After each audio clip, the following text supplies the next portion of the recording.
All right, listeners, I think you know that we are part of the Radiotopia Network, which is basically a network built on the idea that you should support the most creative, independent audio makers around. No one, and I mean no one, embodies the Radiotopia ethos more than Benjamin Walker and his show Theory of Everything. Benjamin, who I've known for a long time, has been making beautiful, personal, sprawling audio documentaries for decades that help us understand the very strange world we live in. And now he has a new series called Not All Propaganda is Art. The new series goes back to the 1950s when Western security agencies like the CIA paid artists, writers, and intellectuals to fight the cultural Cold War. The CIA funds were free. I mean, no one was told what to say. Gloria Steinem, activist who sees the CIA as a sort of enlightened pal or rich uncle, there is another viewpoint. Look, if you're listening to this show, I know you like secret histories. I know you like a mix of culture and politics and shadowy figures. So what are you waiting for? Not All Propaganda is Art from Benjamin Walker. You can find it now wherever you listen or at theoryofeverythingpodcast.com. This episode is brought to you by Progressive, home of the Name Your Price tool. You say how much you want to pay for car insurance, and they'll show you coverage options that fit your budget. It's easy to start a quote. Visit Progressive.com to get started. Progressive Casualty Insurance Company and Affiliates. Price and coverage match limited by state law.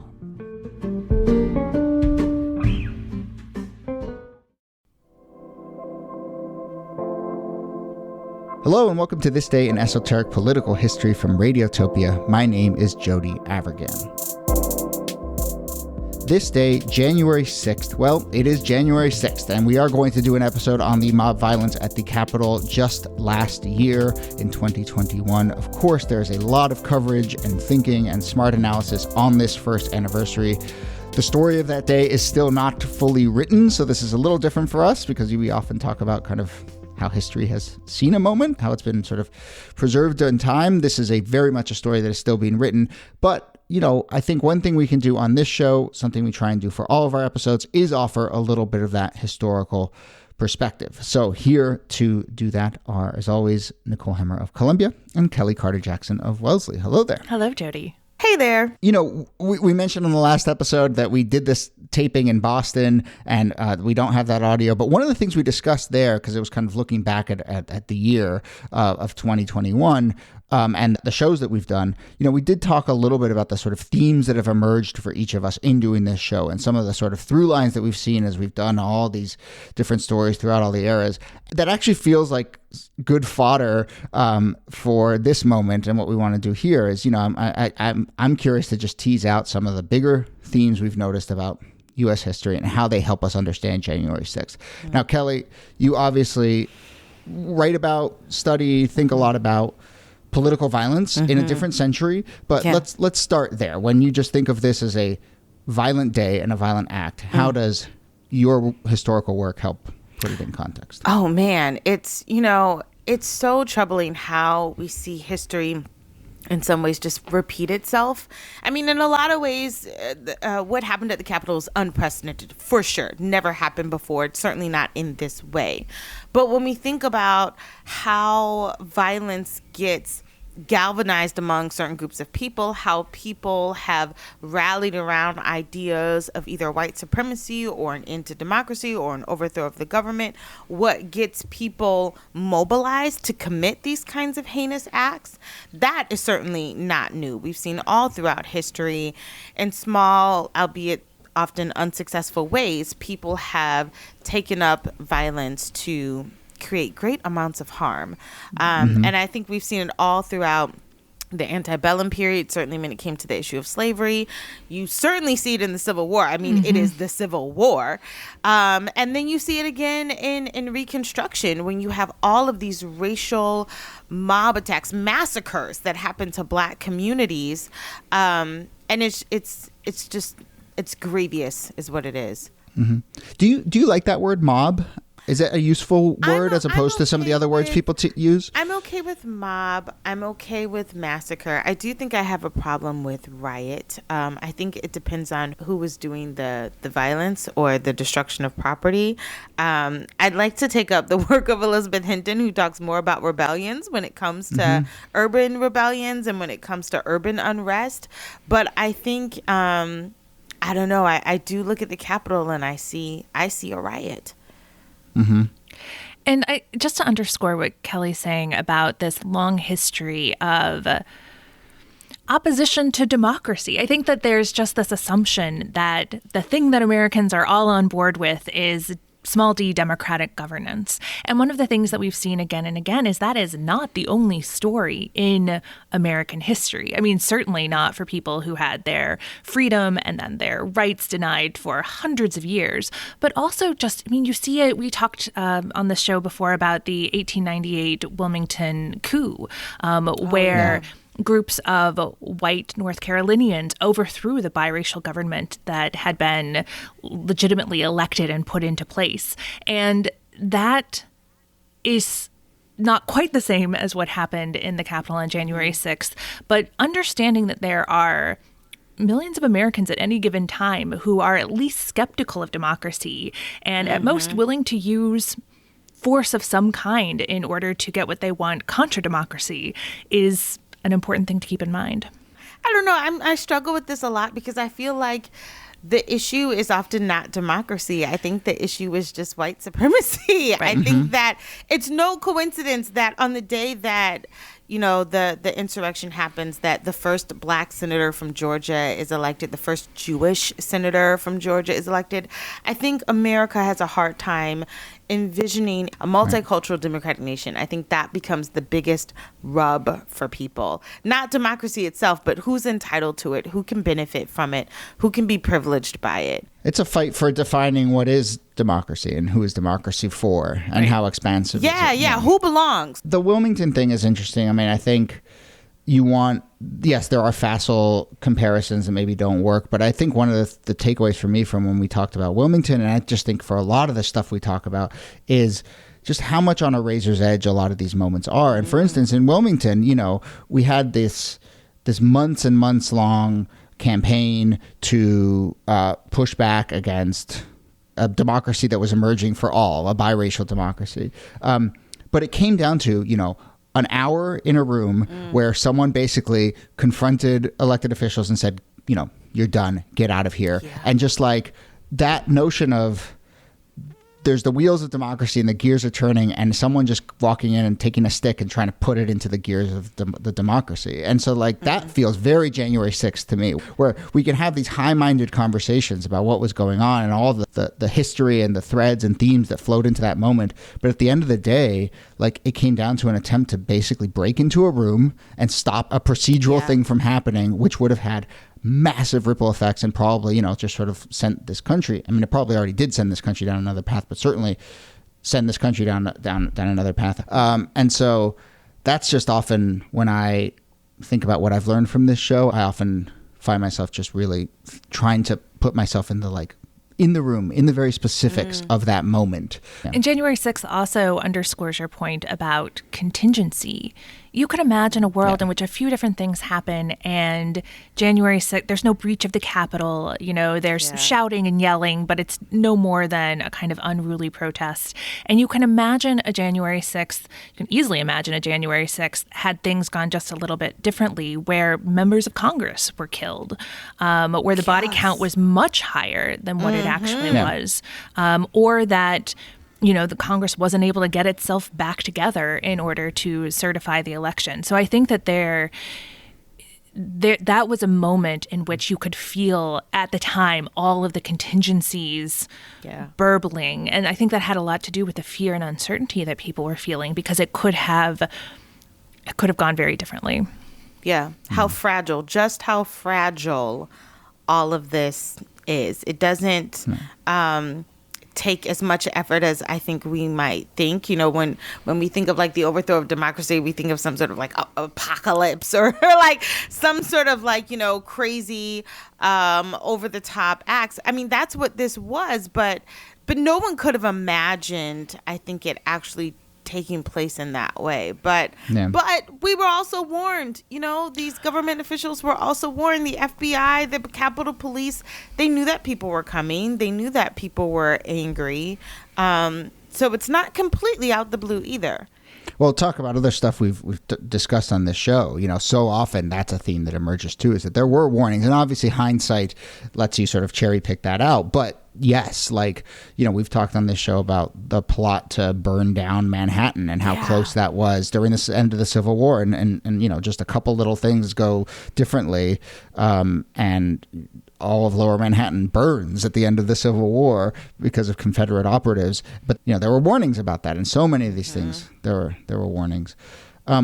This idea of who is democracy for? What kind of democracy do we have in this country? I mean, a lot of people have pointed to Reconstruction as another moment in this country where that was like an open question and people were fighting for that question. I'm just curious, what lessons there are for Reconstruction and how that lens helps us understand January 6th. Well, one lesson is that change can happen very quickly, progressive change. I mean, people have talked about the period of Reconstruction as the Second American Revolution, because you had this dramatic expansion of rights to a whole new group of people. And in the South in particular, you had these new biracial governments with people who were in government who just a few years earlier had been denied personhood. It's such a radical change, and that's a remarkable thing and something to hold on to in moments when you're feeling kind of dark about what's happening in the United States. But it's also a lesson of how quickly that can be taken away without any sort of formal recognition, right? That over the course of 10 or 15 years, that laws can be put in place first locally and then at the state level that strip a whole group of people of their rights. And I think that, some people really cling to the idea that we are on an inevitable progressive path, right? That we're marching toward an ever brighter future. I don't think as many people hold that belief as did, say, 10 years ago. But I think Reconstruction is a signal lesson that democracy is not inevitable. And yes, these are man-made constructs. Rules and laws are made by human beings in real time and who get together and do them. And I think that cuts both ways, right? They can be dismantled and our country can go in awful directions, but also the progress we have made in this country is done the same way, by real human beings who've decided to care and do something. And also just a reminder that people were exhausted by 1865 and they had to get up and they had to continue to reconstruct the country in the aftermath of the war. And that was hard work. And there was a Klan to deal with and things looked darker all the time. And so for people who are feeling tired, sometimes you still got to get up anyway. That's such a good reminder. Yeah, and another thing I've learned, from doing this show is all the big things happen at the same time. Yep. And so just because one big thing is happening doesn't mean you then get to say, oh, well, other big things are happening and I have to ignore them and I'm exhausted by them. It's no, that's how it works. That's how history works. The big things pile on top of each other. That's right. One other thing I've been thinking about and is probably, I'm remembering now, is probably kind of my first take on January 6th. But and Nikki, something you said sort of made me think about that sort of the details of the day emerging. I feel like often when you see a story playing out, in a contemporary story playing out, as you gain more information, it sort of softens the edges or gives you context, or you realize things weren't exactly as we first heard. This one, I just remember, and I continue to think, the more details you learn, the more outrageous it becomes. It's more, and just even at first, I was like, well, this looks crazy, but we'll learn a little bit more and get a sense of what was really going on.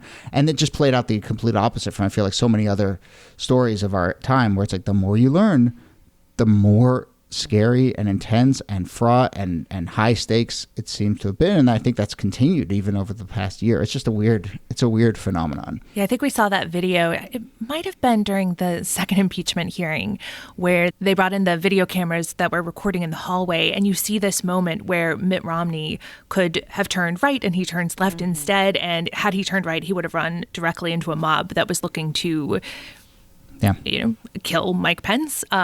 Mike Pence also came very, very close to where the mob was. And the more that you learn about that, and the more that you learn about the organization behind it, Right. This was a plot, a lot of it taking place, as you were saying earlier, in plain sight.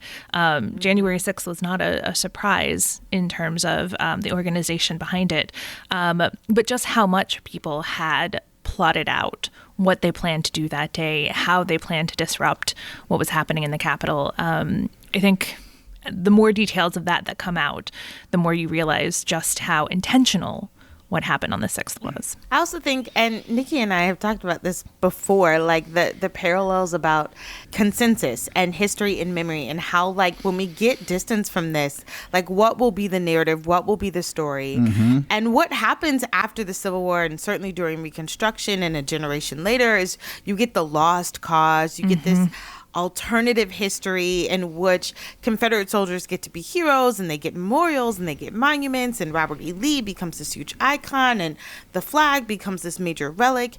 And I wonder what January 6th looks like when we fast forward a generation or two. Do we have a second lost cause history? Do we have different relics that get promoted or cemented within the public memory that change or shift the narrative of what happened? Because there are still large swaths of Americans that are like, that wasn't an insurrection, that wasn't really that bad, which is mind-boggling now, but will it be so mind-boggling in the future?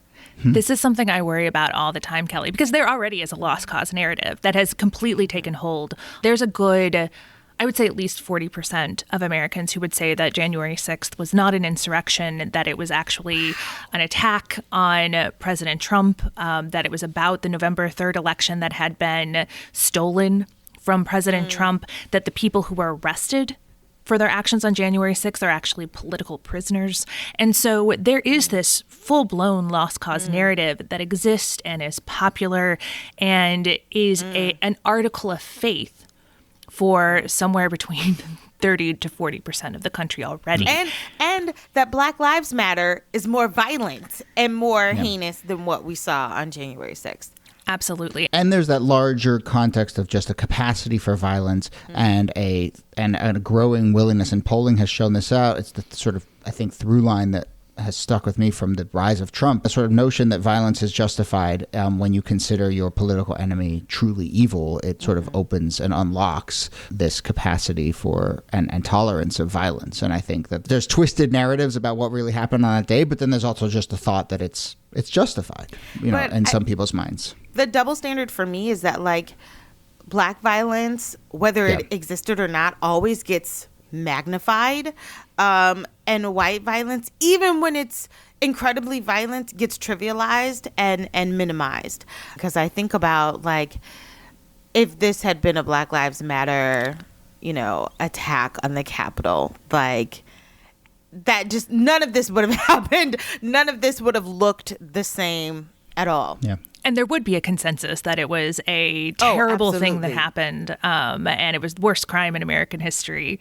And so, Kelly, I'm curious what you think about this, because, as you know, the lost cause narrative does become the consensus narrative, that there's this point by the late 19th century where both white Southerners and white Northerners kind of agree that it was a noble cause on both sides, and can't we all just get along? And what do you think that consensus would look like? What would it take for Democrats and people who see January 6th as an insurrection, as this great crime, to let that go in a generation?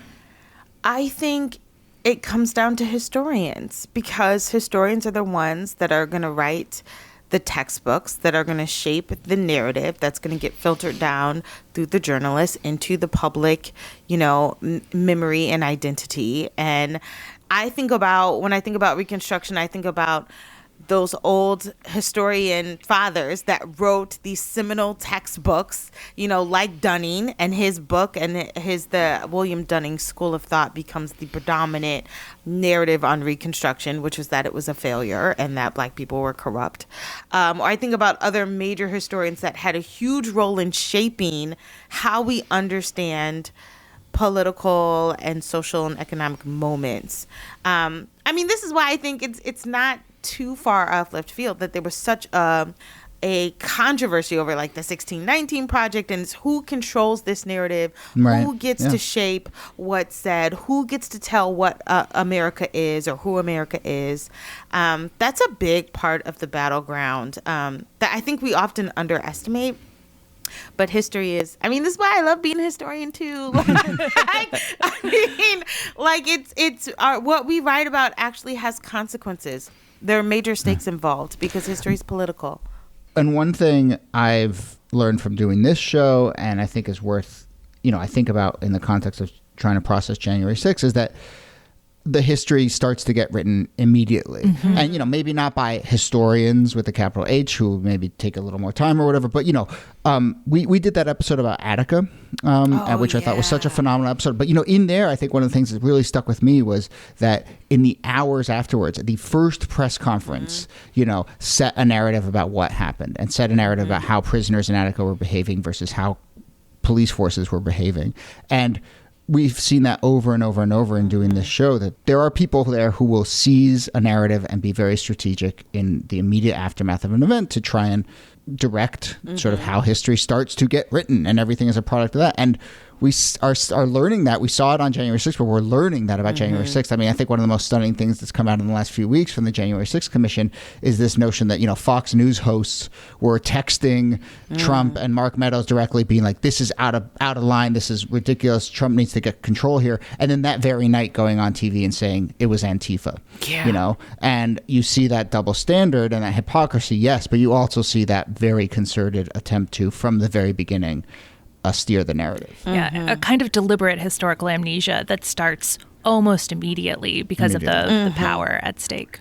Yeah, and because social media has allowed all of this is immediate. Right. The moment you see it, you can text out or tweet out or post something completely false, and people get to pick their narrative. To your point, Kelly, I think you were talking about Lost Cause is an era where I think you can get sort of quote unquote consensus, and you can get sort of the steering of the tanker and and now I just don't know. I just think it's so fractured. People can just pick whatever narrative they want. And I don't know if consensus exists anymore, which is not to diminish the sort of need for a big, real, clear-eyed story to emerge. I just don't, it just seems so much harder for that to happen these days. Yeah, I co-sign with that because I do think about how dominant the Dunning School was from like the 20s to the 70s. And yet we don't have one textbook writer. We don't have, kind of media environment in which a dominant narrative, a dominant consensus flourishes for people across the ideological spectrum. And so what this looks like in a generation, I think, will depend on what our media atmosphere looks like in a generation, and whether or not, a democratic governance and liberal democracy is still intact in the United States a generation from now. But listen, if 50 years from now there's a statue to that shaman guy, I tap out. I'm done. Oof, wow. Well, let's see.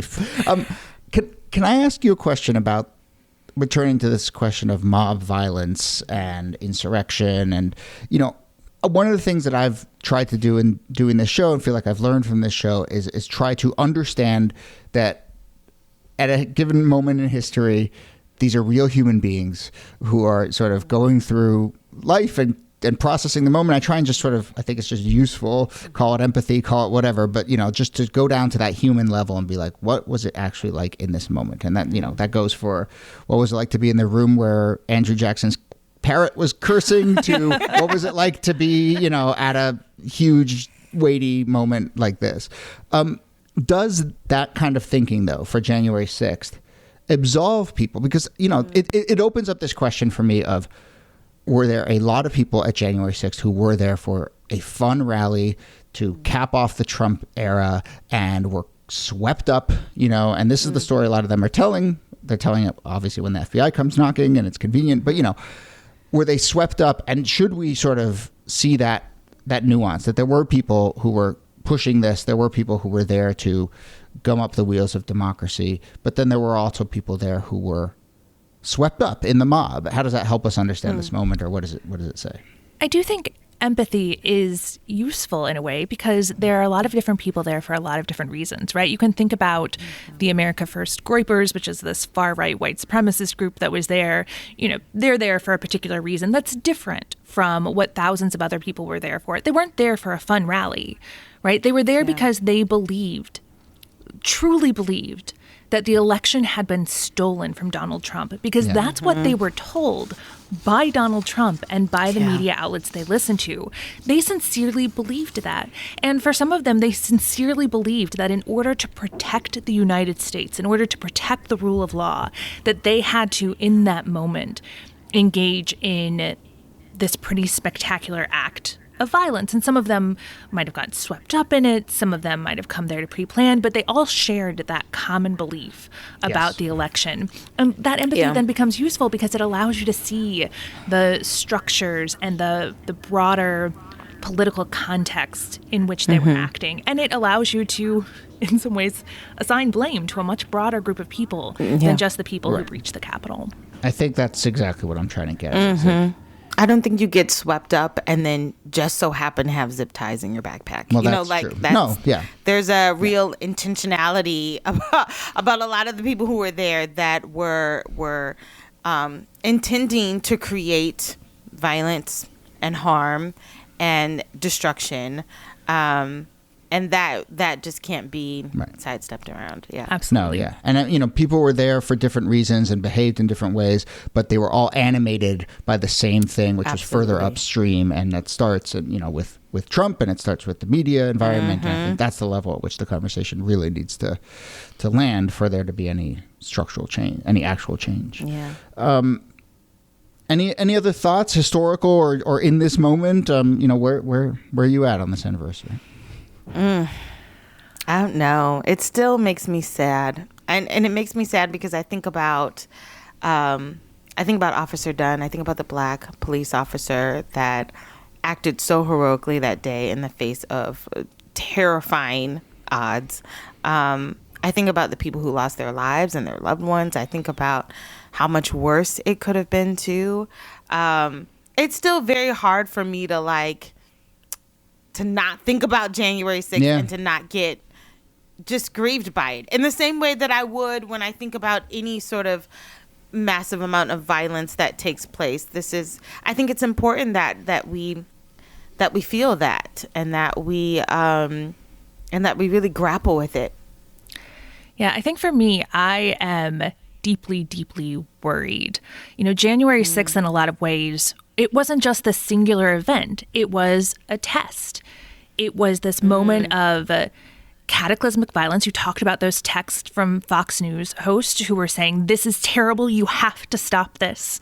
And you could imagine, I think, a world in which that was a wake-up call for some people.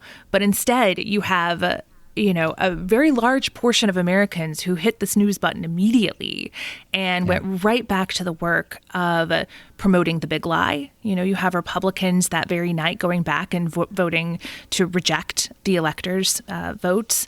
And in the months since, what we've seen is a concerted campaign to strip power away from voters, to put it in the hands of Republican legislators and secretaries of state. And those kinds of things aren't big splashy events. They're not the things that are going to get the kind of news coverage and anniversaries that January 6th is going to get.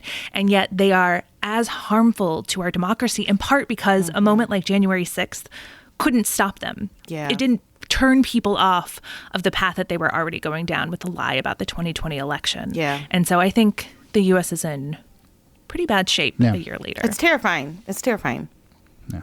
And it's a reminder, I think, that the work of protecting democracy is not an every 2-year or every 4-year thing, and it has to be an ongoing thing. And I think just in whatever way the temperature needs to just stay up for people who care about democracy around this. And January 6th weirdly taught all the wrong people all the wrong lessons, right? Yep. For some people, it was like, oh, we got close and we can keep pushing in this direction to undermine democracy. And then for other people, it was like, well, we dodged a bullet. Let's take a breath. For all sorts of reasons, for some of which I'm empathetic to.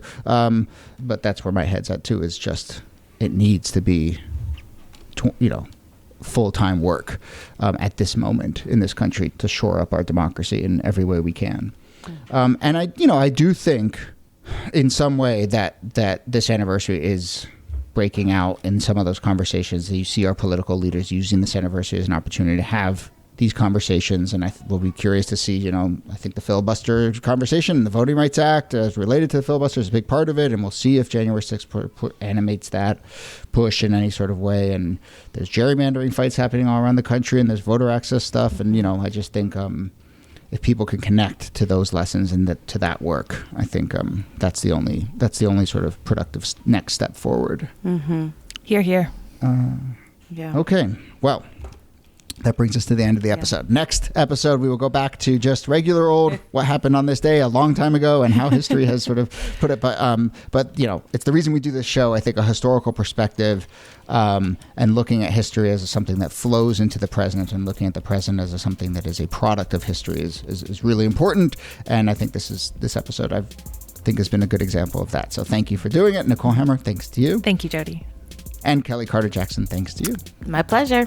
And listeners, if you have thoughts on this day, January 6th, please do get in touch. I'm curious to see, especially this question of how does a historical perspective help you process this moment. You can email us thisdaypod@gmail.com. You can email us after every episode. We really like getting your questions and thoughts and ideas for future episodes. But yes, on this day, if you are reflecting and processing, do get in touch, thisdaypod@gmail.com or on social @thisdaypod.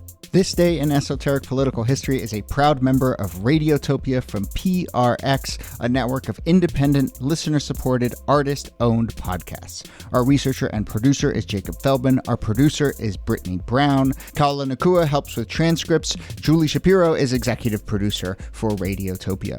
My name is Jody Avirgan. Thanks again for listening, and we'll see you soon.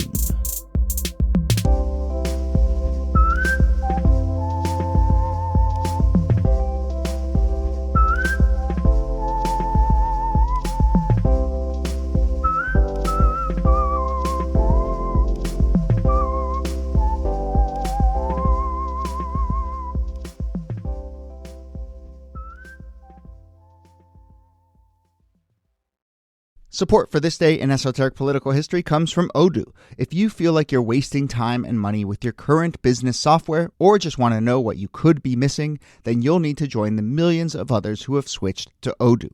Odoo is the affordable, all-in-one management software with a library of fully integrated business applications that help you get more done in less time for a fraction of the price. To learn more, visit odoo.com/thisday. That's odoo.com/thisday. Odoo, modern management made simple. Radiotopia from